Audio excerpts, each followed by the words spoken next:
Masih ingat Kang Komar, preman pensiun? Tak main di season 7, begini aktivitasnya sekarang. Sosok Mat Derajat alias Kang Komar masih melekat di ingatan masyarakat.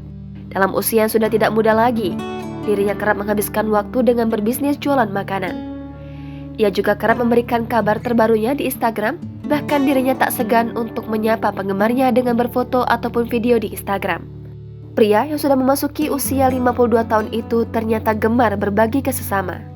Diam-diam, Kang Komar gemar berbagi dengan anak-anak panti asuhan. Sosok pemeran preman pensiun tersebut dikenal ringan tangan ketika mengulurkan bantuan. Dilansir dari akun Instagramnya, @mat_derajatreal, ternyata dirinya pernah mengunjungi Cianjur yang terdampak bencana gempa bumi. Kini, meski sudah jarang tampil di layar kaca, Mat Derajat masih kerap berakting. Dalam unggahan YouTube miliknya, ia membuat konten-konten yang tak kalah menghibur. Dalam kontennya, Kang Komar bersama rekan-rekannya menceritakan preman Hello Kitty. Tak heran jika sosok Kang Komar memiliki banyak penggemar. Dikutip dari Kompas.com, Kang Komar memiliki perjalanan karir sebelum dirinya terkenal. Kang Komar mengatakan, dulu sempat hidup luntang-lantung di sekitar Jalan Cibinong, Bogor.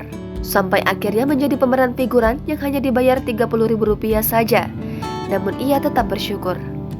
Meskipun begitu, ia menuturkan pendapatannya lambat laun meningkat sampai mendapatkan kontrak. Ternyata, ia mendapat tawaran untuk menjadi pemain tetap di sinetron komedi Preman Pensiun. Kesuksesan dan ketenaran diraih Kang Komar berkat kesabarannya, merintis karir di dunia hiburan dari nol. Bahkan, ia sampai menerima penghargaan Festival Film Bandung 2015 untuk kategori pemeran pria terpuji berkat perannya di sinetron Preman Pensiun. Kini, Kang Komar sudah tak lagi berakting di sinetron Preman Pensiun. Hal itu diungkapkan dirinya dalam YouTube Sule Channel. Ia mengaku sutradara lah yang punya kuasa apakah karakter Kang Komar perlu dimainkan lagi atau tidak.